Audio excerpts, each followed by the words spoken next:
Hello friends, नमस्कार, Radhe Radhe and welcome to fill a form. तो दोस्तों, आप सभी का स्वागत है UGC NET free online class में। और मेरा नाम ज्योति है और मैं आपको हिंदी साहित्य पढ़ाती हूँ। तो दोस्तों, जैसे कि आपको पता है कि हम काफ़ी अच्छी तरीके से चल रहे हैं और हमारी काफ़ी यूनिट्स कंप्लीट हो गई है। तो आज हम अपनी 10th यूनिट करेंगे और उसके बाद सिर्फ एक यूनिट रह जाएगी, सेकेंड यूनिट। और सेकेंड यूनिट उसके बाद हम करेंगे और वही हमारी लास्ट यूनिट होगी। मतलब जो हमारा टारगेट था कि हमें इस मंथ के अंदर अंदर अपने सारे सिलेबस को कंप्लीट करना है, वो टारगेट हमारा ऑलमोस्ट कंप्लीट होने वाला है। तो दोस्तों, जैसा कि आपको पता है कि रोज़ रेगुलर 12 बजे क्लास होती है, तो आप लोगों को 12 बजे क्लास को ज्वाइन करना है। और आज की क्लास, आज हम इकाई 10 करने वाले हैं दोस्तों। और इकाई 10 में आज आप देख सकते हैं कि इकाई 10 में हम 1 घंटे में संपूर्ण इकाई कर लेंगे कि उसके अंदर क्या क्या है, कुछ महत्वपूर्ण तथ्य पढ़ लेंगे और सारा का सारा जितना भी उससे संबंधित बातें हैं उसे जान लेंगे। आत्मकथा हो गया, जीवनी हो गया और साथ ही साथ अन्य जो गद्य विधाएं हैं उन सब की चर्चा आज हम करने वाले हैं अपनी इस 10th इकाई में। ठीक है दोस्तों, आपको स्क्रीन में दिख रहा है ये हमारा व्हाट्सएप ग्रुप है, ठीक है। और साथ में ये हमारे पास टेलीग्राम ग्रुप है और ये हमारे पास इंस्टा अकाउंट है। तो आप इन सबको ज्वाइन कर सकते हैं क्योंकि यहाँ पर आपको एनटीए के द्वारा जितनी भी इंफॉर्मेशन है वह सब की सब यहाँ पर अपकमिंग इंफॉर्मेशन आपको यहाँ पर मिल जाएगी। तो आपको इधर उधर जाना नहीं पड़ेगा। और सबसे पहले अभी आप लोगों के लिए सबसे बड़ी गुड न्यूज़ है। और वो गुड न्यूज़ क्या है दोस्तों, तो जिनको नहीं पता उनके लिए मैं बता दूं उनको इस गुड न्यूज़ के बारे में कि थोड़ा ब्रेक देख के बताओ, आपकी मर्जी है। तो चलिए गुड न्यूज़ बता ही देती हूँ। तो गुड न्यूज़ आप लोगों के लिए ये है कि जो एप्लीकेशन फॉर्म है उसकी लास्ट डेट को बढ़ा दिया गया है। तो पहले 20 मई उसकी लास्ट डेट थी, ठीक है, लेकिन अब जो है 30 मई लास्ट डेट कर दी गई है। सो कंग्रेचुलेशन, जिन्होंने फॉर्म अभी तक नहीं भरा था उनके पास अभी भी चांस है कि वो फॉर्म को भर सकते हैं, ठीक है। और जिन्हों की कोई करेक्शन वगैरह गलत हो गई थी तो वो अभी भी उसे करेक्ट कर सकते हैं। सो अब आप सभी के पास टाइम है कि आप एप्लीकेशन फॉर्म को भर सकते हैं, फुल टाइम। तो अब आप इसका पूरा फ़ायदा उठाइए और जिन भी फ्रेंड्स वगैरह ने आपके नहीं भरा है उन्हें भी बोलिए ताकि वो भी इसे भर ले। तो किसी का नहीं छूटना चाहिए, हमें सबको साथ लेकर चलना है, ठीक है। तो आपके पास काफ़ी अच्छा मौका और इसी से आपको काफ़ी टाइम भी मिल जाएगा अपनी स्टडी करने के लिए। सो अब 30 मई तक हम लोग जो है अपना सिलेबस भी हमारा तब तक कंप्लीट हो जाएगा। उसके बाद आपको पता ही है कि हमने एमसीक्यूज़ ही करने हैं। क्यों, अभी मैंने आप लोगों को एमसीक्यूज़ नहीं करवाए हैं, लेकिन अब जो है हम एमसीक्यूज़ ही करेंगे हर एक क्लास में। नेक्स्ट मंथ हमारा पूरा रिवीजन का मंथ है, सो हमने पूरी अच्छी तरीके से रिवीजन ही करनी है। और आई होप आपको ये क्लासेस अच्छी लग रही होगी, शॉर्ट में भी है, आपके टाइम की भी बचत हो रही है और साथ ही साथ आपको काफ़ी सारी इंफॉर्मेशन भी मिल रही है। दोस्तों, आप चाहे तो प्ले स्टोर से फिलर फॉर्म की एप्लीकेशन को इंस्टॉल कर सकते हैं, वहाँ पर आपको फ्री नोट्स मिल जाएंगे, ठीक है। और साथ ही साथ previous year question papers with answers भी आपको वहाँ पर मिल जाएंगे और 100+ मॉक टेस्ट भी आपको वहाँ पर मिल जाएंगे दोस्तों। तो यहाँ पे ये 100% ऑफ है दोस्तों, यहाँ पे 1 रुपये भी आपको पेड नहीं करना है। साथ में अब मॉक टेस्ट शुरू हो जाएंगे क्योंकि आपको पता ही है कि हमारा ऑलमोस्ट सिलेबस कंप्लीट होने वाला है। हम लोग 10th यूनिट कर रहे हैं और 10th यूनिट के बाद हमारे पास सिर्फ सेकेंड यूनिट रह जाएगी और उसके बारे में भी मैं आपको जल्दी करा दूंगी। तो उसमें हमारे ऑलमोस्ट 3 से 4 दिन लग जाएंगे एंड देन हमारा ऑलमोस्ट कंप्लीट हो जाएगा। तो हमारे पास काफ़ी टाइम है और अब हमारे को सिर्फ रिविजन ही करनी है। ऑलमोस्ट हमारा सारा सिलेबस कंप्लीट हो गया दोस्तों। तो यहाँ पर हम लोग फ्री जो है 100% मॉक टेस्ट जो है वो आप लोगों को मिलेंगे और काफ़ी मज़ा आने वाला है दोस्तों अब। और उसी के साथ अब हम चल लेंगे। तो सबसे पहले हम लोग यहाँ सिलेबस को जान लेते हैं। तो हमारी जो 10th यूनिट है उसमें हमने क्या क्या पढ़ना है, ये हमारी 10th यूनिट है। इसके अंदर हमारे पास क्या है, कुछ ये है और कुछ ये है, क्या है पढ़ लेते हैं। तो सबसे पहले यहाँ पर है राम वृक्ष वैनीपुरी। तो हम पढ़ रहे हैं आत्मकथा जीवनी और अन्य गद्य विधाएं। तो कहीं किसी ने आत्मकथा लिखा है, किसी ने जीवनी लिखी है अपनी, किसी ने अन्य जो है गदाएं जो गद्य विधाएं होती हैं वो लिखी है। तो राम वृक्ष बैनीपुरी की बात करें तो उन्होंने यहाँ पर जो है माटी की मूर्तें जो है लिखी हुई है और उसी के बारे में यहाँ पर बता रखा है, मतलब एक तरीके की ये जीवनी ही है उनकी। और महादेवी वर्मा जी की है ठकुरी बाबा करके जो है इनका एक रेखा चित्र जो है इन्होंने खींचा है यहाँ पर। और उसके बाद आते हैं तुलसी राम जिनका मुर्दनिया है जो कि काफ़ी ज़्यादा फेमस है और काफ़ी मैं कहूँ कि मुर्दनिया जो है ये काफ़ी ज़्यादा इम्पॉर्टेंट भी है, ठीक है, यूजीसी के पेपर के नज़रिए से। शिवरानी देवी जो है प्रेमचंद की पत्नी का नाम था और उन्होंने ही अपने पति के ऊपर जो है ये पूरी की पूरी जीवनी लिखी है। तो प्रेमचंद घर में यह शिवरानी देवी के द्वारा रचित है। उसके बाद मन्नू भंडारी जो है इन्होंने लिखी है एक कहानी यह भी, तो मन्नू भंडारी के द्वारा है। विष्णु प्रभाकर के द्वारा जो है ये आवारा मसीहा, और ये वेरी इंपॉर्टेंट है आवारा मसीहा, इसलिए वेरी इंपॉर्टेंट बोल रही हूँ उसको मैं क्योंकि इसमें से हर बार प्रश्न बनकर आते हैं यूजीसी में और इस बार भी प्रश्न बन के आएगा। ऐसा हो ही नहीं सकता कि ये यूनिट आए और इस यूनिट में से प्रश्न ना बन के आए। तो जिन्होंने काफ़ी बार एग्जाम दे रखा है उन्हें भी पता होगा कि इसमें से कई बार क्वेश्चन बनकर आते हैं और हर बार आते ही हैं अलग अलग क्वेश्चन। तो आवारा मसीहा जो है आपको करना है।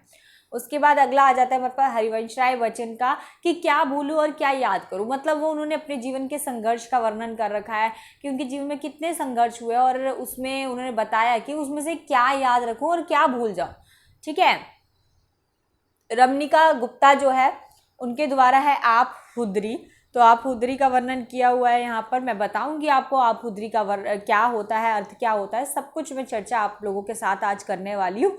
आज मैं अच्छी तरीके से डिटेल में आप लोगों के पास ये चीज़ जो 10th इकाई है आपकी, 10वीं इकाई है आपकी, ये मैं आप अच्छी तरीके से कंप्लीट करवा दूंगी। हरिशंकर परसाई के द्वारा जो है लिखा गया भोला राम का जीव। तो भोला राम का जीव और जामुन का पेड़ काफ़ी जुलता, मैं कहूँ कि काफ़ी ज़्यादा मिलता जुलता सब प्रतीत होता है यहाँ पे। कृष्ण चादर के द्वारा है जामुन का पेड़। जामुन के पेड़ में किस तरीके की एक जो है स्थिति का वर्णन किया है कि मानवता को छोड़कर सबसे ज़्यादा इम्पोर्टेंट जो है बाकी काम हो जाते हैं, तो उस चीज़ का वर्णन यहाँ पर किया हुआ है। दिनकर की है कि यहाँ संस्कृति के 4 अध्याय जो कि वेरी इंपॉर्टेंट है, संस्कृति के 4 अध्याय उनका वर्णन कर रखा है। फिर है मुक्तिबोध का है एक लेखक की जो है डायरी, तो एक लेखक की डायरी इसका वर्णन किया है। राहुल साकेतियान के द्वारा जो है रचित है मेरी तिब्बत यात्रा, तो इसमें तिब्बत की यात्रा का वर्णन कर रखा है पूरा का पूरा। फिर अगेय के द्वारा जो है हमारे है अरे यायावर रहेगा याद, तो अरे यायावर रहेगा याद ये इनकी जो है रचना है। तो इस सब की चीज़ों के बारे में पढ़ेंगे अब हम अच्छी तरीके से डिटेल में और जानेंगे कि क्या क्या बातें हैं इनमें इम्पॉर्टेंट, ठीक है, किन किन बातों पर हमें जोर देना है और किन किन बातों पे हमें अच्छी तरीके से उसे लर्न करना है ताकि एग्जाम में वो आए तो हमें आता हो। तो एक भी प्रश्न ना छूटे, इन सब ये छोटी छोटी इकाइयाँ होती है और इनमें से अगर आपका एक भी प्रश्न ना छूटे तो आपका नेट तो यूं ही क्वालिफाइड हो जाएगा, ठीक है। मतलब जैसे इकाई 5 के बाद आप ले लीजिए, इकाई 5 हो गया, इकाई 4 हो गया, 5, 6, 7, 8, 9, 10, तो ये सारी इकाई तो ऐसी है कि अगर आपने ये भी बहुत अच्छी तरीके से कर लिया तो आपका नेट तो इजीली क्रैक हो जाएगा। और आगे फर्स्ट, सेकंड, थर्ड यूनिट अगर आपने कर ली तो आप आराम से जो है अपना मतलब 70-80% आप आराम से पेपर अटेम्प्ट कर सकते हो इजीली, ठीक है। सो आपको अपनी ये चीज़ों को बेस्ट करना है और मैंने पहले भी बोला है कि जो चीज़ आपकी बेस्ट है उसे और बेस्ट कर दीजिए और जो चीज़ आपकी बेस्ट नहीं है तो उसे एवरेज में ले आइए, लेकिन अपने डाउट सेक्शन में कुछ भी मत रखिए क्योंकि डाउट सेक्शन में अगर कुछ रह गया तो बड़ी दिक्कत वाली बात हो जाएगी। तो डाउट सेक्शन में कुछ भी ना रहे। 3 सेक्शन में डिवाइड कर दिया, section A, section B and section C में। और सेक्शन ए में वो चीज़ें होनी चाहिए जो आपको बहुत अच्छी तरीके से आती है, बहुत अच्छी तरीके से आपको जो टॉपिक्स आते हैं आपने उसको वहाँ पर रखना है और उन्हें और परफेक्ट बनाने की कोशिश करनी है। सेक्शन बी में आपने क्या करना है, मैंने ए सेक्शन का बता दिया, अब बी सेक्शन का बता देती हूँ, फिर सी का बताती हूँ। तो बी सेक्शन में क्या करोगे, बी सेक्शन में वो चीज़ें होगी जो आपको थोड़ी आती है और थोड़ी नहीं आती है, तो उसको आप और परफेक्ट बनाकर तैयार कर अच्छी तरीके से प्रिपरेशन कर उसे आप किस सेक्शन में डाल दोगे, ए सेक्शन में डाल दोगे, ताकि आपका बी सेक्शन उससे खाली हो जाए। उसके बाद जो चीज़ें आपकी सी सेक्शन में पड़ी हुई है, मतलब ऐसी चीज़ें भी हैं जो आपको बिल्कुल भी नहीं आती है, बिल्कुल भी, जिनको आपने टच भी नहीं किया, जिनके बारे में आपको नॉलेज भी नहीं है, जिसके बारे में आपको बिल्कुल ध्यान भी नहीं है कि यार ये वाली चीज़ मुझे बिल्कुल भी आती नहीं है, उसे आपने सी सेक्शन में रखा है, उन्हें पढ़ना भी शुरू कर दीजिए और उसे किस सेक्शन में डाल दीजिए, बी सेक्शन में डाल दीजिए और अपने सी सेक्शन को पूरा पूरा खाली कर दीजिए, क्योंकि सी सेक्शन में कुछ भी नहीं होना चाहिए दोस्तों। यही टाइम है आपका ए और बी सेक्शन में डालने का सब चीज़ों को। सी सेक्शन में आपको कुछ भी नहीं रखना है, ताकि आप सी सेक्शन वाले को बी में डाल दोगे और उसके बाद बी वाले को आप किस में डाल दोगे, फर्स्ट सेक्शन में।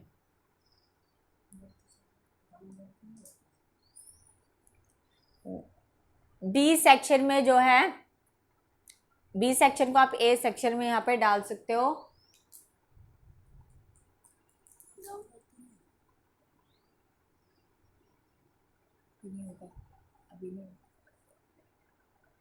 बी सेक्शन वाले को ए सेक्शन में आप डाल सकते हो यहाँ पे, ठीक है। तो आपको सभी चीज़ों को आपको ए सेक्शन में डालना है, ताकि आपका बी सेक्शन और सी सेक्शन पूरा फुली जो है खाली हो जाए, ठीक है। और ए सेक्शन में आपके सारी चीज़ों, मतलब सारी चीज़ें आपको आती ही हो, ठीक है। और अगर नहीं भी आती, आपको उसकी प्रॉपर नॉलेज जो है गेन करनी है, तब जाके आपका जो है जेआरएफ का जो टारगेट है वो कंप्लीट हो पाएगा दोस्तों, ठीक है। तो मैंने आपको बता दिया कि आपको जेआरएफ क्रैक करना है तो किस तरीके की स्ट्रेटजी आपको अपने माइंड में रखनी है और किस तरीके की आपकी प्रिपरेशन होनी चाहिए। आपके माइंड पूरा चलता रहना चाहिए, आपके माइंड में ये होना चाहिए कि yes, this section is my A section, this section is my B section and this section is my C section. And then last time आपको इतना होना चाहिए कि सी सेक्शन में भी कुछ नहीं है, बी सेक्शन में भी कुछ नहीं है, सारी चीजें ए सेक्शन में है। दैट्स टाइम कि यस, आपकी प्रिपरेशन हो गई है और आप अब प्रिपेयर हो अपने एग्जाम के लिए, ठीक है। तो यही चीज़ आपके लिए होनी चाहिए। अब आपको पता है 30 जो मई है वो आपकी लास्ट डेट है एप्लीकेशन फॉर्म की, सो आपके पास टाइम मिल गया है आप लोगों को, और फिर एग्ज़ाम होगा। सो अब तब तक के लिए आप बहुत अच्छी तरीके से प्रिपेयर कर सकते हैं अपने आप को। तो चलिए अब आगे चलते हैं हम लोग। इकाई 10 आत्मकथा, जीवनी और अन्य गद्य विधाएं। तो आज हम इकाई 10 करने जा रहे हैं दोस्तों। तो जो प्रिपेयर नहीं हुए हैं वो कॉपी पेन उठा लीजिए, ठीक है। तो कॉपी प्लस पेन उठा लीजिए, क्योंकि बहुत सारी बातें जो है वो लिखनी पड़ जाती है। शुरू करते हैं अब। तो सबसे पहली चीज़ है हमारी माटी की मूर्तें। दोस्तों माटी की मूर्तें, ठीक है, और माटी की मूर्ति किसके द्वारा रचित है, राम वृक्ष बैनीपुरी के द्वारा रचित है। तो कमेंट सेक्शन में कमेंट भी कर सकते हैं आप सभी के सभी, माटी की मूर्ति राम वृक्ष बैनीपुरी। जिनके अच्छे कमेंट्स होंगे उनके कमेंट्स को मैं अपने स्टेटस में लगाऊंगी, ठीक है। तो जिनके कमेंट्स अच्छे होंगे उनके मैं हर जगह मेंशन करूंगी, उनके स्टेटस हर जगह मेंशन किए जाएंगे, फेसबुक में भी डालूंगी मैं अपने, ठीक है। साथ ही साथ जो है मैं यहाँ पर जो भी प्रेजेंटेशन रेडी करूँगी उस प्रेजेंटेशन में भी ज़रूर जो है मेंशन करूँगी उन स्टूडेंट्स का नाम जिनके कमेंट्स बहुत ज़्यादा अच्छे होंगे, ठीक है। तो देखते हैं अब, चलिए अब शुरू करते हैं। सबसे पहले माटी की मूर्ति, इसमें है क्या, ये सभी जो है क्या है, रेखा चित्र है। क्या है ये, रेखा चित्र है, बैनीपुरी के द्वारा रचित। बैनीपुरी ने जो है हजारीबाग सेंट्रल जेल में जो है रहते हुए ही इस रेखा चित्र को जो है लिखा था, ठीक है। तो कहाँ लिखा था, हजारीबाग सेंट्रल जेल में बैनीपुरी ने इस रेखा चित्र को जो है लिखा था, और ये अत्यंत प्रिय लोगों के बारे में लिखी गई थी। तो जो भी लोग बैनीपुरी से काफ़ी नज़दीक थे, उनके संपर्क में थे, उन लोगों के बारे में ही उन्होंने जो है इस पूरे के पूरे रेखा चित्र में वर्णन किया है। इसकी प्रकाशन की बात करें अगर हम, राम वृक्ष बैनीपुरी ने जो ये माटी की मूर्ति हैं इनका प्रकाशन जो किया है वो 1946 में इसका प्रकाशन किया है, और उन्होंने जो है बचपन के दिनों को बताया गया है और सारे पल पल का वर्णन उन्होंने कर रखा है। बचपन की से आगे आगे उन्होंने कितना कुछ किया, उन सभी चीज़ों का वर्णन किया है उन्होंने। मानवीय और नैतिक पक्षों को भी उन्होंने काफ़ी अच्छी तरीके से उभारने का प्रयास किया है। और सीधा सीधा उन्होंने बचपन के दिनों को तो लिया ही है और जवानी और उससे आगे की ज़िंदगी जो है उनकी तुलना भी करके उन्होंने यहाँ पर बता रखी है इस पूरे जो ये पूरा का पूरा जो उनका रेखा चित्र है इसमें। तो इन्होंने काफ़ी ज़्यादा जो है अच्छी तरीके से उभारने का प्रयास किया है, उन लोगों का जिक्र किया है जो लोग इनसे काफ़ी ज़्यादा जिन लोगों से काफ़ी ज़्यादा प्रेम करते थे, जो नज़दीक थे इनके, उन सब चीज़ों का वर्णन यहाँ पर कर रखा है इस पूरे के पूरे रेखा चित्र में। तो आई होप आपको ये रेखा चित्र समझ में आया होगा। इनमें क्या क्या बातें आपको ध्यान में रखनी है कि किन चीज़ों का वर्णन यहाँ पर कर रखा है वो मैंने आपको बताया। अब आगे चलते हैं। दूसरा है हमारे पास ठकुरी बाबा। तो ठकुरी बाबा जिसके लेखक जो है कौन है, महादेवी वर्मा। तो ठकुरी बाबा जिसके लेखक है महादेवी वर्मा, तो उन्होंने ही यहाँ पर जो है वर्णन कर रखा है। और क्या वर्णन करते हैं, क्या बताया है इस ठकुरी बाबा में, तो वो देख लीजिए।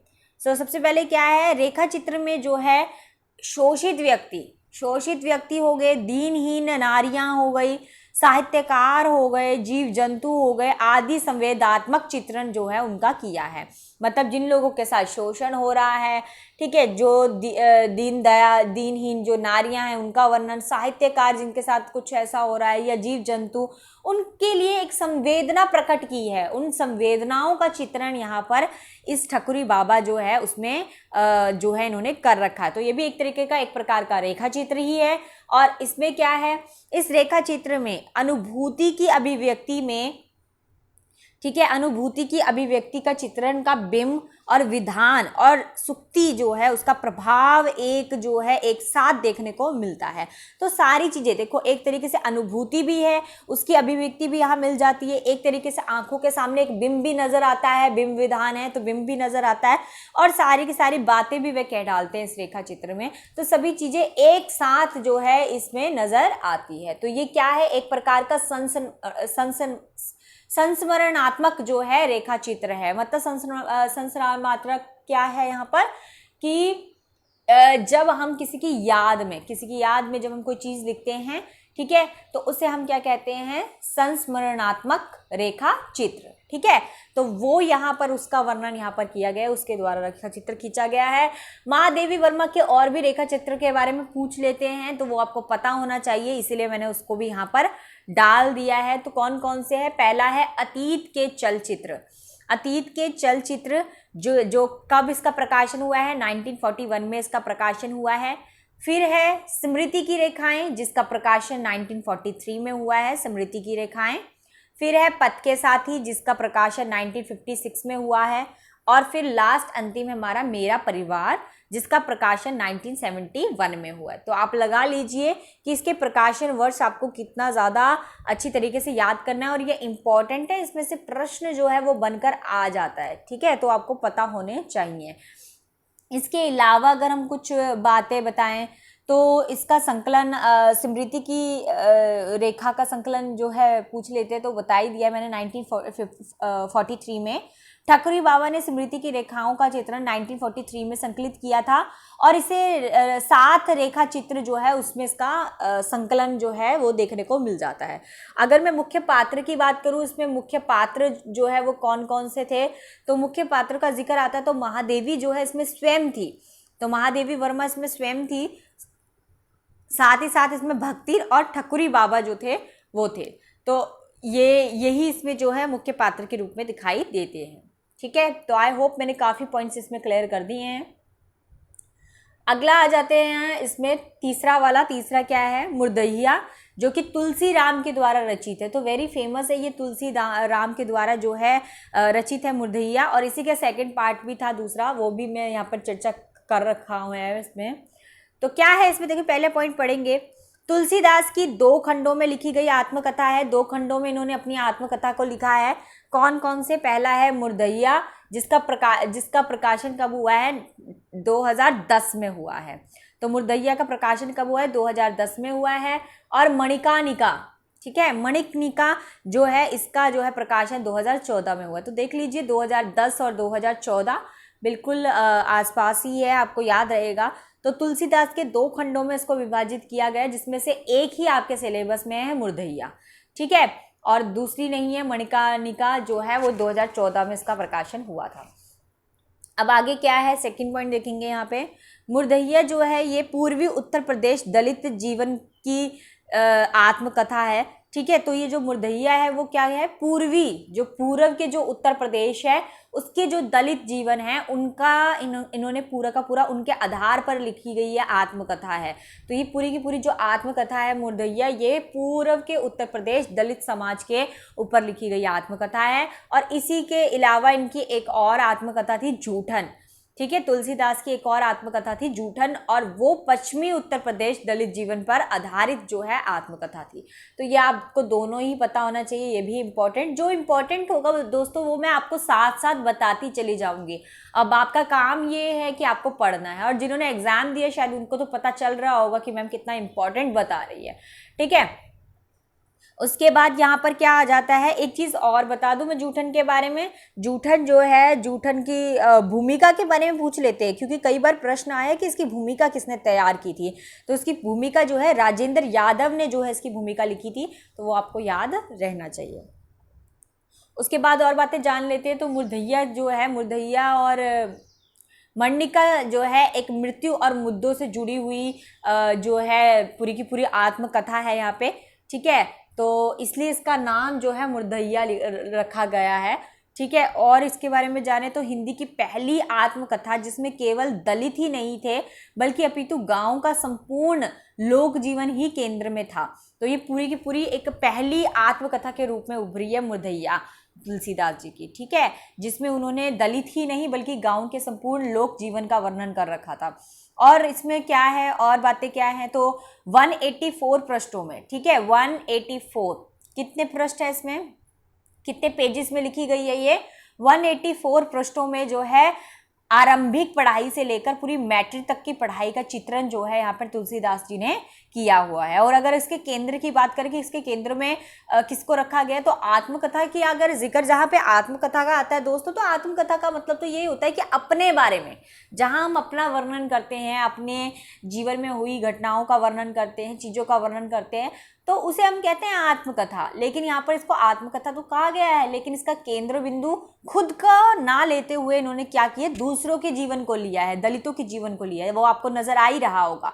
तो यहाँ पे केंद्र में जो है दलित जीवन, उनकी जो है अर्ध श्रद्धाएं, उनके कर्म कांड, उनके भूतों के प्रति जो भय है, या स्वर्णों का जीवन है, दलितों का संघर्ष है, आपसी होड़ है, दरिद्रता है, रोजी रोटी की तलाश में है, त्योहार है, पूजा पाठ है, लोकगीत है, गांव में बसे हुए कुछ विक्षिप्त और कुछ अफवाहें हैं, दलित संघर्ष है। तो ये सब चीज़ों का वर्णन उन्होंने कर रखा। तो कहीं ना कहीं उन्होंने अपने ऊपर ना लिखते हुए, आत्मकथा अपने ऊपर लिखी जाती है, अपने ऊपर ना लिखते हुए उन्होंने दलितों का वर्णन ही यहाँ पर किया। तो केंद्र में उन्होंने दलितों को ही लिया है।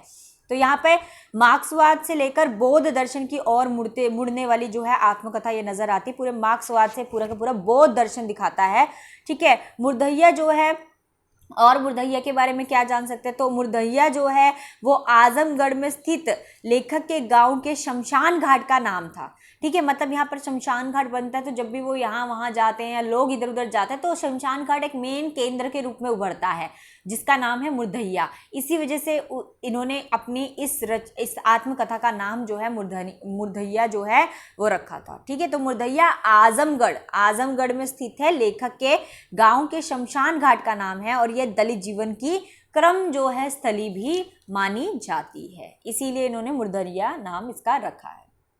आई होप आपको ये क्लियर हो गया होगा। अब आगे चलते हैं। प्रेमचंद घर में है, तो ये है शिवरानी देवी के द्वारा रचित है, ठीक है, कि प्रेमचंद घर में है। तो शिवरानी देवी कौन है, सबसे पहले आपको पता होना चाहिए। प्रेमचंद की पत्नी का नाम है शिवरानी देवी। अगर दोस्तों मैं बात करूं किसी के द्वारा लिखी गई आत्मकथा की, तो आप जान सकते हैं कि कोई दूसरा व्यक्ति कभी भी किसी के बारे में वो बातें नहीं बता सकता जो कि एक खुद उसके घर के परिवार का सदस्य उसके बारे में बता सकता है।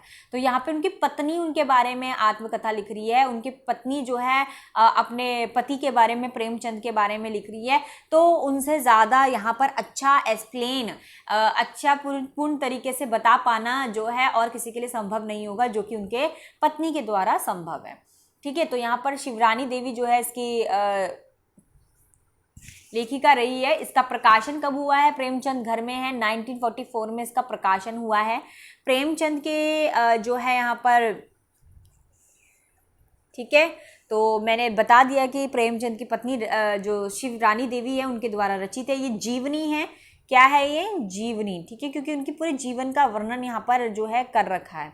तो प्रेमचंद के पिताजी का नाम अगर हम बात करें तो उनके पिताजी का नाम जो है अजायब राय है। उनकी माता का नाम आनंद देवी है। ठीक है, तो ये आपको पता होना चाहिए। उसके बाद प्रेमचंद के पिताजी ने जो है उनका नाम क्या रखा था? अच्छा, नाम को लेकर, प्रेमचंद के नाम को लेकर काफ़ी कन्फ्यूजन हो जाती है और एग्जाम में पूछा जाता है तो बच्चे बड़े कंफ्यूज हो जाते हैं। तो प्रेमचंद के अलग अलग नाम इसलिए, उनके पिताजी ने उनका जो नाम रखा था, तो उनके पिताजी ने उनका नाम जो रखा था मुंशी धनपत राय। प्रेमचंद को उनके पिताजी ने जो नाम दिया था वो था मुंशी धनपत राय। उनके चाचा जी ने जो नाम दिया था उनका नाम था मुंशी नवाब राय। मुंशी नवाब राय उनके चाचा जी ने उनको नाम दिया था। तो आपको पता होना चाहिए कि उनको धनपत राय और नवाब राय दोनों कहकर बुलाते हैं, मुंशी भी कहलाते हैं। और प्रेमचंद नाम जो है वो तो उन्होंने दया नारायण निगम जो है उन्होंने जो है इनका नाम रखा था। तो इन्होंने जो है मर्यादा हो गया, हंस हो गया और जागरण जैसी पत्रिकाओं का संपादन भी किया है। तो मर्यादा हो गया, यहाँ पे हंस आएगा, ठीक है, और हंस तो काफ़ी ज़्यादा फेमस पत्रिका भी है। तो मर्यादा हो गया, हंस हो गया और जागरण हो गया, ऐसी पत्रिकाओं का जो है संपादन किया है।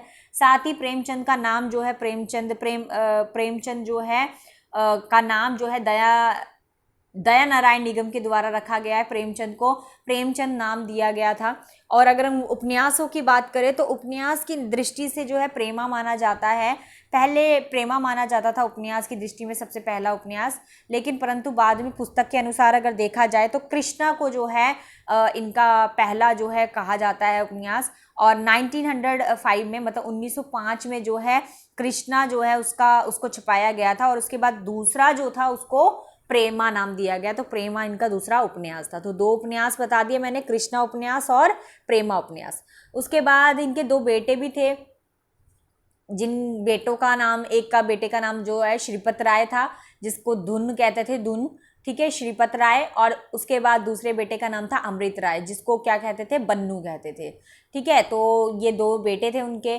प्रेमचंद ने 1935 में जो है प्रगतिशील लेखक संघ की सभापति भी बने थे। वो 1935 में प्रगतिशील लेखक संघ के सभापति बने। महात्मा गांधी से काफ़ी प्रभावित थे, तो इसलिए वो सेवा को जो है अपना मूल धर्म जो है वो मानते थे। और अगर हम इनके बारे में जानें तो संपूर्ण जीवन के बारे में बात करें तो उनकी पत्नी ने इसको 88 भागों में जो है दिखाया है। कितने भागों में इसका वर्णन किया? 88 भागों में इसका वर्णन किया। और पूरे संपूर्ण जीवन का वर्णन जो है प्रेमचंद के उनकी पत्नी ने जो है किया है। पुस्तक की श्रद्धांजलि की अगर बात करें तो पुस्तक की श्रद्धांजलि की बात कर लेते कि किसने लिखी है। तो बनारसी दास चतुर्वेदी ने जो है पुस्तक की श्रद्धांजलि लिखी है। और इसका जो आमुख है, आमुख मतलब इसकी जो भूमिका है वो शिवरानी देवी जी ने लिखी है, ठीक है। तो भूमिका शिवरानी देवी मतलब उनकी पत्नी ने तैयार की है। उसके बाद और बातें क्या है कि ये उनकी पत्नी जो है जीवनी, एक और उनकी पत्नी ने ये जीवनी लिखी उनकी। और दूसरी और जो है अमृत राय जो हैं, जो उनके बेटे हैं अमृत लाल, जिनको बन्नू भी कहते हैं, उनके पुत्र जो अमृत लाल है, उन्होंने उनके एक और जीवनी लिखी जिसका नाम था कलम का सिपाही। क्या नाम था? कलम का सिपाही। इसका प्रकाशन वर्ष जो है 1962 है। तो 1962 उसका प्रकाशन वर्ष आप याद कर लेंगे। तभी मैंने कहा आप पेन निकाल कर रखिए, क्योंकि बहुत सारे इंपॉर्टेंट पॉइंट्स जो होते हैं वो मैं आपको बता देती हूँ मुझसे, तो वो आपके छूटे ना, इसीलिए मैं आपके साथ तो सभी ही शेयर करती हूँ अपनी तरफ से, ठीक है। तो कलम का सिपाही है, 1962 ईस्वी में लिखा गया है। उत्कृष्ट कृतियों के रूप में ये उभरा है। अगर हम तीसरी जीवनी की बात करें, पहली जीवनी मैंने क्या बता दी? पहली जीवनी जो शिवरानी देवी के द्वारा रचित है, प्रेमचंद घर में है। दूसरी जीवनी जो है अमृतलाल के द्वारा रचित है, कलम का सिपाही। और तीसरी जीवनी है कलम का मजदूर, ठीक है, जो श्री मदन गोपाल के द्वारा रचित है। ठीक है, 1919 से लेके 2009 ईस्वी तक का इनका टाइम पीरियड रहा है मदन गोपाल का। और कलम का मजदूर जो है उन्होंने 1964 में जो है लिखा था। तो मूल पुस्तक थी, पहले ये अंग्रेजी में लिखी गई, बाद में इसे जो है हिंदी में कर दिया गया। किसके द्वारा? श्री मदन गोपाल के द्वारा इसे हिंदी में प्रस्तुत कर दिया गया। ठीक है, तो मैंने सारी चीज़ें, जितने भी इम्पोर्टेंट तथ्य बनते थे महत्वपूर्ण इस जीवनी से जो भी बनता था वो सारा मैंने आपको बता दिया। अब आगे चलते हैं। एक कहानी यह भी, जो कि किसके द्वारा रचित है? मन्नू भंडारी के द्वारा रचित है एक कहानी यह भी।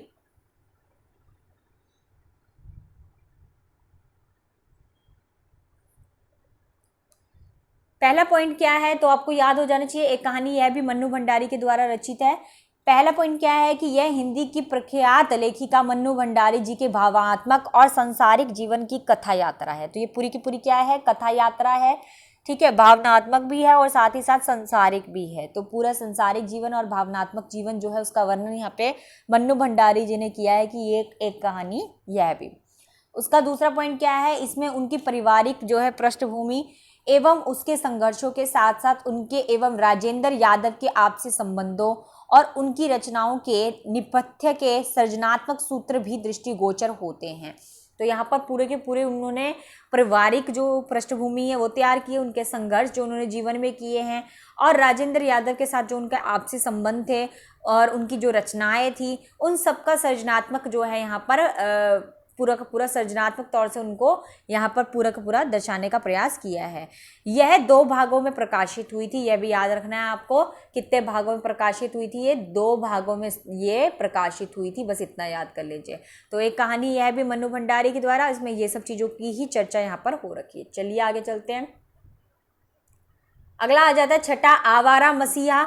आवारा मसीहा जो है ये विष्णु प्रभाकर के द्वारा रचित है और काफ़ी इम्पॉर्टेंट है, very very important, very very important है। इसमें से प्रश्न बन के आता ही है, ना बनकर आए तो ऐसा लगता है कि जैसे आत्मकथा जीवनी में से कुछ अधूरा रह गया हो। तो इस तरीके से इसे बहुत इंपॉर्टेंट माना गया है। तो पहला पॉइंट क्या है यहाँ पर? आवारा मसीहा जो है वो बांग्ला उपन्यास है जिसका शरद चंद्र की जीवनी है ये पूरी की पूरी। तो प्रश्न आ जाता है कि किसकी जीवनी है, तो आपने लिखना है शरद चंद्र की जीवनी है। किस कैसा उपन्यास है? बांग्ला उपन्यास है। ठीक है, तो बांग्ला उपन्यास शरद चंद्र की जीवनी है। उसके बाद इसका प्रकाशन वर्ष की बात करें तो 1974 में इसका प्रकाशन वर्ष है और इसको पूरा करने में विष्णु प्रभाकर को कितने वर्ष लग गए थे? 14 वर्ष का समय जो है इसमें लग गया था। और ये प्रश्न जो है, ये क्वेश्चन जो है इसमें से बनकर आ रखा है पेपर में कि प्रभाकर को इसे पूरा करने में कितना वर्ष लग गया था आवारा मसीहा को, तो 14 वर्ष जो है उन्हें लग गए थे। उसके बाद तीसरा पॉइंट देखेंगे तो यहाँ पर जो है यह जीवनी जो है इसको 3 भागों में विभाजित की है। ये जो आवारा जो मसीहा है इसे 3 भागों में विभाजित किया गया है। कौन कौन से भागों में विभाजित किया है वो आप समझ लीजिए क्योंकि ये 3 इंपॉर्टेंट है। पहला है दिशाहारा। दिशाहारा जो है शरद चंद्र की बचपन की घटनाएं हैं जिसमें, ठीक है, दिशाहारा जिसमें उनकी बचपन की घटनाओं का वर्णन कर रखा है। फिर उसके बाद क्या है? दिशा की खोज जिसमें साहित्य, जीवन और जीविका की खोज का वर्णन कर रखा है पूरा का पूरा दिशा की खोज में। और उसके बाद हमारे पास तीसरा आ जाता है दिशांत। तो दिशांत में क्या है? सामाजिक कार्य और साहित्यिक विधाओं में उनकी रचनाशीलता को जो है बताया गया है। तो ये पूरी की पूरी चीज़ें यहाँ पे वर्णन किया गया है। 3 बता दिए मैंने आपको, दिशाहारा हो गया, दिशा की खोज हो गया और दिशांत हो गया। उसके बाद अगर इसके मुख्य पात्र की चर्चा कीजिए तो मैं ऐसे ही बता देती हूँ आपको पात्र कौन कौन से। केदारनाथ है जो कि उनके नाना है, मोतीलाल पिता है, भुवन मोहिनी माता है, अघोरनाथ छोटे नाना थे उनके, राजेंद्र नाथ मामा थे उनके, मनिंदर छोटे नाना का बेटा था, शरद चंद्र का सहपाठी था, ठाकुरदास थे, अक्षय पांडे, राजू, काशीनाथ, धीरू, नीला, राजवाला, बिजारू बहू। ठीक है, तो ये सारे के सारे इसमें मुख्य पात्र के रूप में उभरे हैं। तो बस यही है इसके बारे में। आगे चलते हैं। अब 7वां है हमारे पास, क्या भूलूं क्या याद करूं। क्या भूलूं क्या याद करूं ये किसके द्वारा रचित है? हरिवंश राय बच्चन के द्वारा रचित है। काफ़ी अच्छी है ये भी। आत्मकथा है ये पूरी की पूरी, और उनका वर्णन करके है कि क्या भूलूं और क्या याद करूं। तो पहला पॉइंट क्या है इसमें, हरिवंश राय बच्चन की आत्मकथा 4 खंडों में प्रकाशित है। 4 खंडों में, इसको 4 खंडों में जो है विभाजित किया गया है, और ये 4 खंड आपको पता होने चाहिए क्योंकि ये वेरी वेरी इम्पोर्टेंट है।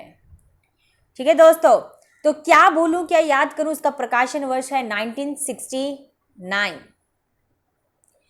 नीड का निर्माण फिर से ये 1970 में प्रकाशन हुआ। बसेरे से दूर ये 1978 में प्रकाशन हुआ। और उसके बाद यहाँ पर आ जाता है हमारे पास 10 द्वार के सोपान तक। तो 10 द्वार के सोपान तक 1984 में प्रकाशित हुआ है। तो ये चारों का प्रकाशन वर्ष आपको याद रखना है क्योंकि इसमें से प्रश्न बन जाते हैं।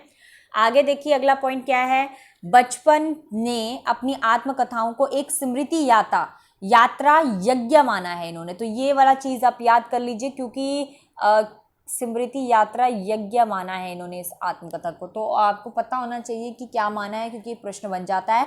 तो बच्चन जी ने, हरिवंश राय बच्चन जी ने अपनी आत्मकथा को एक स्मृति यात्रा यज्ञ माना है, एक स्मृति यात्रा यज्ञ माना है। ठीक है, उसके बाद आगे देखिए अगला लास्ट पॉइंट हमारा कि उनका आरंभिक जीवन संघर्ष बता रखा है, इलाहाबाद विश्वविद्यालय के उनके अनुभव बता रखे हैं, फिर कैम्ब्रिज से डॉक्टरेट जब कर वो वापस लौटते हैं ना इलाहाबाद से, तो उसका वर्णन कर रखा है। विश्वविद्यालय में उनकी जो है उपेक्षा की जाती है उसका वर्णन कर रखा है। मतलब कई सारे दुख सुख जो है उनके जीवन में आते हैं। अनुपस्थिति जो है, उनकी अनुपस्थिति में जो है उनके परिवार जो है वो असुरक्षित महसूस करता है, उसका बता रखा है। तो इस तरीके से ऐसे बहुत सारे, मतलब तो बहुत ज़्यादा उन्होंने पूरा का पूरा संघर्ष जो उनके जीवन में हुआ उन सबका वर्णन किया। और फिर यही लिखते हैं वो बाद में कि क्या भूलूं और क्या याद करूं, और इसीलिए शायद इसका शीर्षक जो है क्या भूलूं क्या याद करूं है, क्योंकि वो बोलते हैं कि किन बातों को मैं याद रखूं और किन बातों को मैं भूल जाऊं। इस तरीके का मेरा जीवन का संघर्ष जो है वो है। इसमें मुख्य पात्र की बात करूं तो इसमें जग्गू चाचा जो है पात्र के रूप में है। ठीक है, और हीरालाल छेत्री लाल की पुत्री जो है वो है, पुत्र है। प्रताप नारायण है, सरस्वती लेखक है। मिठलाल है, भोलानाथ है, करकल है, चंपा, श्यामा, शालीग्राम, राम किशोर, ये सारे के सारे जो है मुख्य पात्र के रूप में आए हैं। चलिए अब आगे चलते हैं। आपुद्री जो है किसके द्वारा रचित है, रमणिका गुप्ता के द्वारा जो है रचित है। ये भी काफ़ी अच्छी जो है मैं कहूँ कि काफ़ी अच्छी आत्मकथा है ये भी। ठीक है, तो ये भी आत्मकथा थी। तो आपुद्री जो है 2015 ईस्वी में जो है रमणिका गुप्ता के द्वारा प्रकाशित है। आत्मकथा का दूसरा खंड भी है। ठीक है, तो आत्मकथा का दूसरा खंड भी है और यह जो है 2015 में उसका प्रकाशन हुआ है।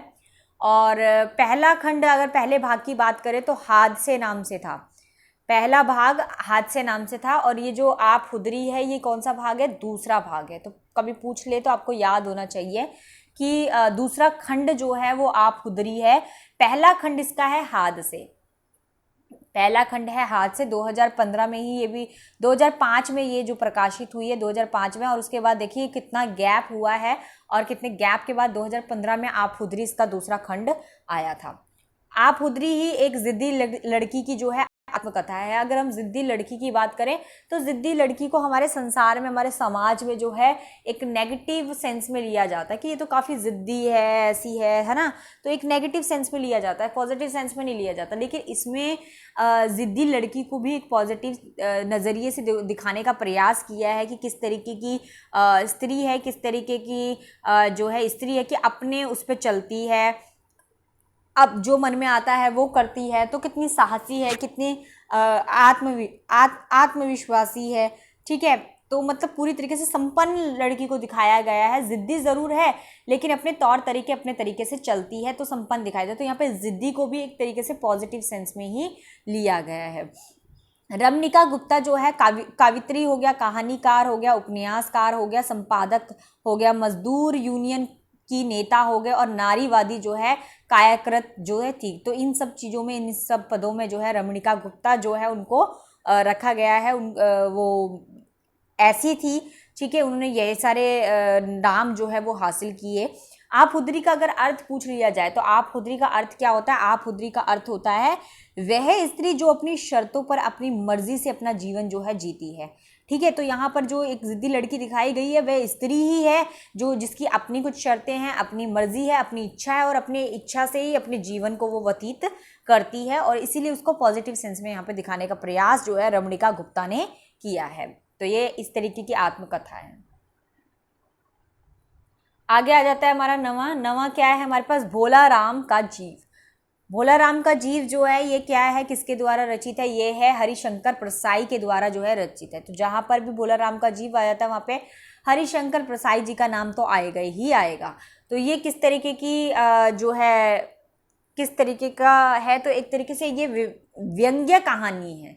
ठीक है, तो आप बता सकते हो व्यंग्य कहानी। तो यह एक व्यंग्य जो है कहानी के रूप में उभरा है जो प्रशासनिक भ्रष्टाचार पर चोट करती है। तो जो प्रशासन है उसके भ्रष्टाचार पर पूरी तरीके से ये चोट करती है। और मैंने आपको कहा भी कि ये हो गया और जामुन का पेड़ हो गया, वो काफ़ी हद तक मिलता जुलता ही है, लेकिन थोड़ा सा उसमें पात्र अलग अलग हो जाते हैं और बाकी जो उसका उद्देश्य है, मोटिव जो है, वो सब काफ़ी ज़्यादा मिलता जुलता नज़र आता है। तो हरिशंकर प्रसाई के द्वारा ये व्यंग्या वाली कहानी है, प्रशासनिक भ्रष्टाचार पर चोट की गई है इसमें। और इसके साथ ही साथ इसके प्रमुख जो है चरित्र की बात की गई है। प्रमुख चरित्र जैसे इसमें भोला राम जो है, भोला राम को रिटायर होते हुए 5 साल हो गए हैं, किंतु अनंत निवेदनों के बावजूद भी उनको पेंशन नहीं मिल रही है। मतलब वो रिटायर हो गए, उनको 5 साल हो गए, पूछ लेते कितने साल हुए हैं, प्रश्न आ जाता है।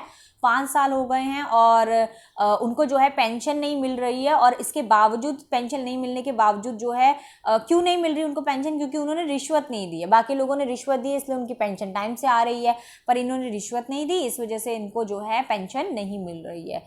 तो मुख्य पात्र इसमें कौन है? मुख्य पात्र से पहले इससे और चीज़ें बता दूं ज़रा थोड़ा सा, कि इस कहानी में जो है व्यंग्य के साथ साथ समाप्त जब होती है तो यही बताया जाता है कि भोला राम जो है, वो कहते हैं कि भोला राम की मौत के बाद भी उनकी जो आत्मा है, अर्थात उनका जो जीव है, तभी तो यहाँ पे लिखा गया है कि भोला राम का जीव, जो उनका जीव है वो यमराज के पास ना जाकर, कि वो उनका जो जीव है वो यमराज के पास नहीं जाएगा, बल्कि किसके पास जाएगा? पेंशन ऑफिस में छिपकर अपनी पेंशन का इंतजार करने लगता है। ठीक है, तो वो पेंशन ऑफिस में जाकर पेंशन जी, मतलब उनकी जो आत्मा है वो वहाँ जाकर वहाँ पर इंतज़ार करेगी उनकी मौत के बाद भी, क्योंकि उनको पेंशन नहीं दी गई, तो उनके यह बात उनके दिल में रह जाती। तो इस तरीके से प्रशासनिक का जो तौर तरीका है उसकी यहाँ पर चर्चा की है, और एक मानव की जो भावनाएं हैं उसका यहाँ पर कोई लेना देना नहीं दिखाया गया। तो इस तरीके का, तभी मैंने कहा कि ये कुछ मिलता जुलता है जामुन के पेड़ की जो रचना की गई उसके उस कहानी की तरह।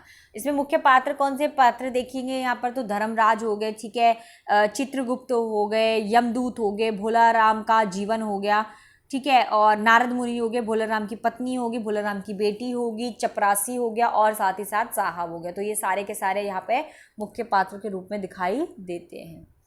अब आगे चलते हैं। जामुन का पेड़, जामुन के पेड़ की बात करें तो काफ़ी ज़्यादा ये हास्यात्मक और व्यंग्यात्मक दोनों उसमें लिखा गया है, दोनों इसमें शैलियों का इस्तेमाल किया गया है। तो सबसे पहले जामुन का पेड़ जो है किसके द्वारा रचित है? तो जामुन का पेड़ जो है इसके लेखक जो है कृष्णचंद्र है। तो कृष्णचंद्र के द्वारा ये लिखी गई है। क्या बताया गया? कृष्णचंद्र जो है हिंदी और उर्दू भाषा के रचनाकार हैं, हिंदी में भी लिखते हैं और उर्दू में भी लिखते हैं, दोनों भाषा के रचनाकार हैं। कृष्णचंद्र जो है उनका आरंभिक लेखन जो है उर्दू में हुआ था और आज़ादी के बाद उन्होंने हिंदी में लिखना शुरू किया है। तो पहले उर्दू में लिखते थे, बाद में उन्होंने उसको हिंदी में लिखना शुरू कर दिया। और क्या है, ये हास्य व्यंग्य की शैली में लिखा गया है। हास्य व्यंग्य की शैली में, क्योंकि इसमें जो कवि होता है वह जब पेड़ के नीचे फंस जाता है तो किस तरीके की सिचुएशन क्रिएट हो जाती है कि वो चिल्लाता है, लोग उसे नहीं उठाते हैं, लोग सोचते हैं कि नहीं यार ये तो इस पेड़ के नीचे गिरा है तो ये तो हमारा काम नहीं है, जो इस पेड़ का मालिक है उसका काम है। और वो इस तरीके से हॉर्टिकल्चर वालों को भेज देते हैं, तो हॉर्टिकल्चर वाले बोलते हैं ये तो हमारा काम नहीं है, ये तो जो है वन विभाग का काम है, वन विभाग वाले बोलते हैं कि ये तो हमारा काम नहीं है, ये तो आगे वालों का काम है। तो इस तरीके से जो मानव जो पेड़ के नीचे फंसा हुआ है उसकी कोई अहमियत नहीं रह जाती है और लोग जो है प्रशासन पर डालते रहते हैं कि ये उठाएगा, ये उठाएगा, ये उठाएगा, और इसी तरीके से उसका कोई भी नहीं उठाता।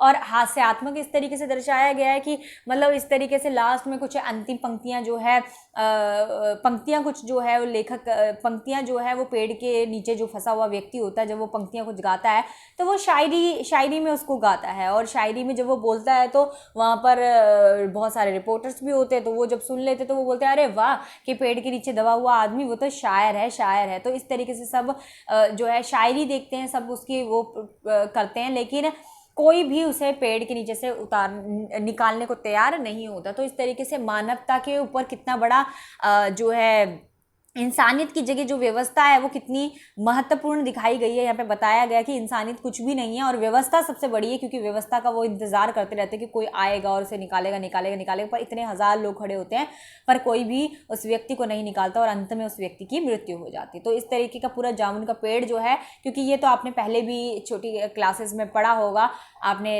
11th-12th में भी इसको पढ़ा होगा, ठीक है। तो यहाँ पर क्या है, इस कहानी में जो है सरकारी जो है मैंने बता दिया कि व्यंग्य की शैली में लिखी गई है, और कहानी में सरकारी जीवन शैली और लाल जो फीताशाही है, लाल फीताशाही मतलब बड़े बड़े जो लोग हैं उनके मिश्रित भ्रष्टाचार व्यवस्था जो है उसको करारा जो है व्यंग्य यहाँ पर व्यंग्य जो है किया गया है। और यहाँ पर जो है इंसानियत, साथ में ही इंसानियत की जगह जो है व्यवस्था जो है वो महत्वपूर्ण हो जाती है, यह भी दर्शाने का प्रयास किया गया है। आगे चलते हैं, अगला है संस्कृति के 4 अध्याय। तो संस्कृति के 4 अध्याय जो है किसके द्वारा रचित है, रामधारी सिंह दिनकर के द्वारा रचित है संस्कृति के 4 अध्याय। इसमें पहला जो है क्या है, बताते हैं इसमें 4 अध्याय में कि यह जो है विचारोत्तेजक, यहाँ पर आएगा विचारोत्तेजक,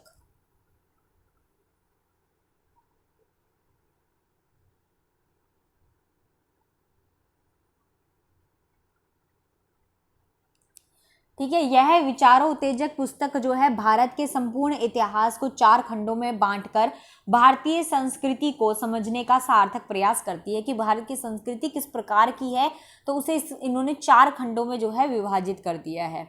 और भारतीय जनता के जो है जनता की रचना जो है, भारतीय जनता की रचना की बात करें या हिंदू संस्कृति की आविर्भाव की बात करें तो इसको 3 प्रकरण में बांटा गया है। कितने प्रकरण में बांटा है, इसको 3 प्रकरण में बांटा है। वेरी इंपॉर्टेंट बातें बता रही हूँ मैं अभी, क्योंकि बहुत इंपॉर्टेंट है। पहला पॉइंट क्या है, प्राचीन हिंदुत्व से विद्रोह, प्राचीन हिंदुत्व से विद्रोह जिसमें 7 प्रकरण हैं।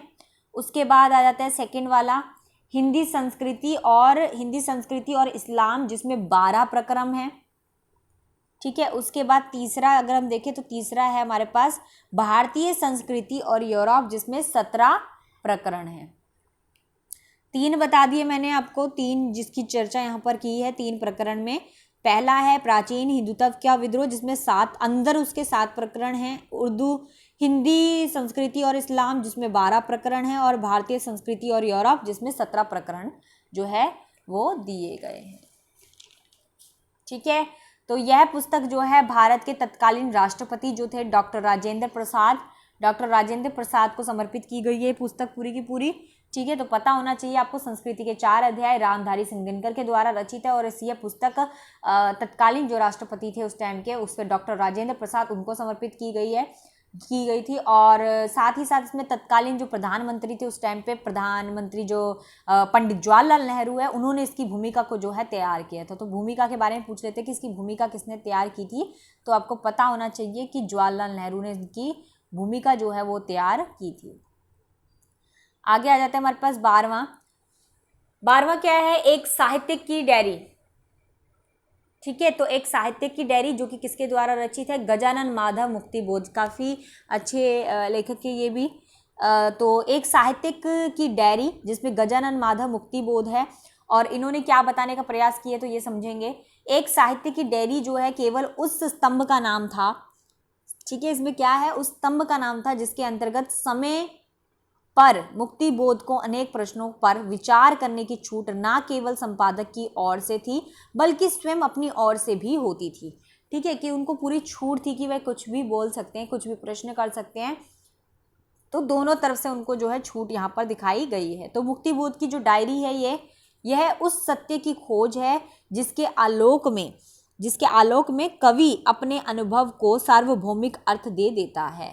तो पूरा का पूरा सार्वभौमिक अर्थ दे देता है, अपने तरीके से उसे एक्सप्लेन करता है, बताता है उसके। तो इसकी विषय वस्तु पूछ लेते हैं। तो पुस्तक की विषय वस्तु पूछेंगे तो आपको पता होना चाहिए बिल्कुल उनके शीर्षक के अनुसार। तो पहला है तीसरा क्षण, दूसरा है एक लंबी कविता का अंत, तीसरा है डबरे पर सूरज का बिंब, चौथा है हाशिए पर कुछ नोट्स, पांचवां है सड़क को लेकर एक बातचीत, छठा है एक मित्र की पत्नी का प्रश्न चिन्ह, सातवां है नए की जन्म कुंडली 1, आठवां है नए की जन्म कुंडली 2, फिर है बीरकर, फिर है 10वां विशिष्ट और अद्वितीय, 11वां है कुटुयान और काव्य सत्या, 12वां है कलाकार की व्यक्तिगत ईमानदारी 1, 13वां है अंतिम हमारा कलाकार की व्यक्तिगत ईमानदारी 2। तो ये सारे के सारे जो है पुस्तक की विषय वस्तु है, जिनको आपको पढ़कर जाना है, क्योंकि इसमें से विषय वस्तु पूछ लेते हैं। अगला 13वां क्या है, इससे जान लेते हैं, उसके बाद हमारा अंतिम रह जाएगा। तो क्या है, अरे यायावर रहेगा याद। अरे यायावर रहेगा याद किसके द्वारा रचित है, अगेय के द्वारा रचित है। और अगेय इसमें क्या बताने का प्रयास करते हैं, अरे यायावर रहेगा, क्या बोलते हैं, अरे यायावर रहेगा याद तथा एक बूंद सहसा उछली, एक बूंद सहसा उछली अगेय के महत्वपूर्ण यात्रा वृत्तांत है। ये क्या है, यात्रा वृत्तांत है। 2 यात्रा वृत्तांत मैंने आपको बता दिए, अरे यायावर रहेगा याद और दूसरा है एक बूंद सहसा उछली, एक बूंद सहसा उछली। ये दोनों के दोनों महत्वपूर्ण यात्रा वृत्तांत है, जिसे आपको याद रखना है। दोनों यात्रा साहित्य में अद्वितीय स्थान रखते हैं, ठीक है, दोनों ही यात्रा जो है अद्वितीय स्थान रखते हैं, दोनों ही द्वितीय पर है। उसके बाद क्या है, भारतीय क्षेत्रों की यात्रा का वर्णन कर रखा है। तो इसमें पूछ लेते हैं कि किन चीज़ों का वर्णन कर रखा है। तो अरे यायावर रहेगा याद, तो सोचते हैं यायावर के बारे में, तो साथ साथ यहाँ पर भारतीय क्षेत्र की यात्रा जो है उसका वर्णन यहाँ पर जो है कर रखा है। और क्या बताया हुआ है इसमें, और यह अगर हम इसकी दूसरे वृत्तांत की बात करें, दूसरा यात्रा वृत्तांत की बात करें, एक बूंद सहसा उछली, इसमें अगेन ने जो है अपनी यूरोपीय यात्रा को सर्जनात्मक रूप में प्रदान किया है। तो जब उन्होंने यूरोपीय में यात्रा की थी तो उसका इन्होंने यहाँ पे सर्जनात्मक रूप में प्रस्तुत किया है एक बूंद सहसा उछली में। अगेय अपनी यात्रा साहित्य में यात्रा स्थलों की ही भरपूर जानकारी नहीं देते हैं, बल्कि मतलब सिर्फ यात्रा के बारे में नहीं बताते हैं, बल्कि उसके साथ ही जुड़े जो मानव के इतिहास हो गए, सांस्कृतिक चरित्र हो गए, उनकी नज़र भी जो है बराबर उनके ऊपर बनाए हुए हैं। पुस्तक की अगर विषय वस्तु की बात करूँ तो विषय वस्तु भी आपको जो है याद होनी चाहिए। तो विषय वस्तु में सबसे पहले आ जाता है हमारे पास परशुराम से तुर्कम, ठीक है, एक टायर की राम कहानी बता रखी है इसमें। तो परशुराम से तुर्कम, दूसरा है किरणों की खोज में, तीसरा है देवताओं के आंचल में, चौथा है मौत की घाटी में, पांचवा है अलूरा, छठा है माजुली, सातवां है बहता पानी निर्मला, आठवां है सागर सेवित मेखलित कन्याकुमारी, ठीक है। तो ये इसका 8वां है। तो इस तरीके की पूरी विषय वस्तु यहाँ पर दे रखी है। आगे हमारा अंतिम जो है, अंतिम हम देख लेते हैं। तो अंतिम हमारे पास है मेरी तिब्बती यात्रा। तो मेरी तिब्बती यात्रा जो कि किसके द्वारा रचित है, राहुल साक्यात्यान के द्वारा जो है रचित है। और उसमें वो क्या बताते हैं उसे जान लेते हैं। तो ये यात्रा वृत्तांत कब लिखा गया था, ये यात्रा वृत्तांत सन 1937 ईस्वी में प्रकाशित हुआ था। तो आपको इसको प्रकाशन वर्ष याद रखना है, ठीक है। साथ ही साथ क्या है, लेखक ने तिब्बत के समाज और संस्कृति तथा वहाँ के प्राकृतिक सौंदर्य और जलवायु परिस्थितियों का जीवंत चित्रण यहाँ पर किया हुआ है। तो मतलब तिब्बत के ही पूरा का पूरा की तिब्बत यात्रा है। तो तिब्बत के समाज, संस्कृति, प्राकृतिक सौंदर्य, जल के बारे में सारी की सारी परिस्थितियों का वर्णन यहाँ पर जो है इस पूरी की पूरी उन्होंने यात्रा वृत्तांत में जो है किया है। और क्या बताया यहाँ पे, वहाँ के जो प्राचीन एवं महत्वपूर्ण जो मंदिर थे, मंदिरों में जाकर उन्होंने प्रबंध वर्ग के जो लोग थे उनसे मिलकर वहाँ पर मौजूद बड़ी यात्रा जो है, बड़ी मात्रा में जो है सैकड़ों वर्ष पुरानी जो पांडुलिपियाँ थी उनका पता लगाया और उनकी पता लगा के उन सब का वर्णन भी यहाँ पे कर रखा है पांडुलिपियों का, ठीक है। अगर हम पुस्तक की जो है विषय वस्तु की बात करें, अगर हम पुस्तक की विषय वस्तु की चर्चा करें तो विषय वस्तु में सबसे पहले इन्होंने लहासा से उत्तर की ओर लिखा, उसके बाद चाड़ की ओर, फिर साक्कई की ओर, फिर जैनुम की ओर, नेपाल की ओर और लहासा की ओर परिशिष्ट। ठीक है, तो ये उन्होंने जो है अलग अलग विषय वस्तु जो है दिया है और इन्हीं विषय वस्तु को आप पढ़कर भी जाना। ठीक है, अगर पूरा ना पढ़ पाओ तो आप नाम भी उन्हें याद कर सकते हैं ताकि आपको हेल्पफुल हो जाए। आई होप आपको ये 14 के 14 जो मैंने आपको आत्मकथा, जीवनी और ये गद्य विधाएं बताई हैं यह आपको समझ में आ गई होगी और इसको इसी तरीके से पढ़ेंगे तो और नेट के टाइम पर एग्ज़ाम के टाइम पर आपको ये काफ़ी ज़्यादा बेनिफिट भी होने वाला है। तो दोस्तों, अगर चैनल को सब्सक्राइब नहीं किया है तो चैनल को सब्सक्राइब कर लें ताकि आपको अपकमिंग क्लासेस का पता चलता रहे। साथ ही साथ अगर लाइक नहीं किया तो लाइक कर दीजिए, क्योंकि मुझे पता है कि आपको क्लास बहुत अच्छी लगी होगी। ठीक है, क्योंकि मैं हमेशा देखिए जब भी मुझे थोड़ा सा भी ऐसा रहता है कि नहीं यार इसमें बच्चों का क्लियर नहीं हो पाया तो मैं क्या करती हूँ कि मैं उससे दोबारा करती हूँ। और आपने देखा भी होगा कि मैंने एक टॉपिक को अलग अलग तरीके से भी समझाने का प्रयास किया ताकि बच्चों को अच्छी तरीके से समझ आ जाए, क्योंकि मेरा मोटिव आप लोगों को समझाना है। अगर आप लोगों का नेट एग्जाम क्रैक हो जाएगा तो वही मेरे लिए सबसे बड़ी सक्सेस होगी। ठीक है, तो दोस्तों अब हमारे पूरे के पूरे 14 हो गए हैं, 10वीं यूनिट हमारी कंप्लीट हो गई है। तो हमारी पहली यूनिट, तीसरी यूनिट, चौथी, पांचवी, छठी, सातवीं, आठवीं, 9वीं, 10वीं सारी यूनिट मैंने कंप्लीट आपकी करवा दी है। अब हमारी सिर्फ और सिर्फ दूसरी यूनिट रह गई है। अब हम दूसरी यूनिट करेंगे दोस्तों और उसके बाद हम एमसीक्यूज करेंगे। और एमसीक्यूज कैसे करेंगे? एमसीक्यूज हम पीछे से करना शुरू करेंगे, आगे से नहीं एमसीक्यू करेंगे, क्योंकि आगे वाले एमसीक्यूज मैंने आपको फ्री भी करवा रखे हैं। पीछे से एमसीक्यूज नहीं करवाएं तो हम पहले 10वीं यूनिट लेंगे, फिर 9वीं लेंगे, फिर 8वीं लेंगे, फिर 7वीं, इस तरीके से यूनिट लेकर चलेंगे और सारे करेंगे। फिर हम प्रीवियस ईयर क्वेश्चन पेपर्स करेंगे। तो बहुत कुछ सोचा हुआ है आप लोगों के लिए और आप लोग मेरे साथ बने रहिए ताकि हम लोग जो करेंगे। और चैनल को जितना ज़्यादा आप शेयर करेंगे उतना ज़्यादा बेनिफिट भी होगा और साथ ही साथ जो है बहुत सारे लोगों को बेनिफिट हो जाएगा उनका और उनको काफ़ी हेल्प भी हो जाएगी। और 30 मई अब लास्ट डेट है, सो आप आराम से फॉर्म को भी भर सकते हैं। तो आई होप आपको मेरी क्लास अच्छी लगी होगी और अगर कोई भी डाउट है, क्वेरी है तो आप मुझे क्वेरी कर सकते हैं। और आप मुझे फेसबुक में फॉलो कर सकते हैं। फेसबुक में मेरी आईडी है राधे ज्योति, RADHEY, राधे JYOTI ज्योति। फिलर फॉर्म की पिक लगी हुई है तो आपको इजीली मैं फाइंड आउट हो जाऊंगी। और मैं आप लोगों के मैसेजेस वगैरह चेक कर रही हूँ। और आप कमेंट सेक्शन में अच्छे अच्छे कमेंट करते रहिए, क्योंकि जिसका भी अच्छा कमेंट होगा मैं ज़रूर उनको जो है लगाऊंगी अपने इस प्रेजेंटेशन में, ताकि पता चले मुझे भी कि यस मेरे स्टूडेंट्स का ये कमेंट्स है, उनको क्या चीज़ अच्छी लग रही है, क्या चीज़ नहीं अच्छी लग रही है, सब। ठीक है, तो bye, Radhe Radhe, have a nice day. Shri Haridas.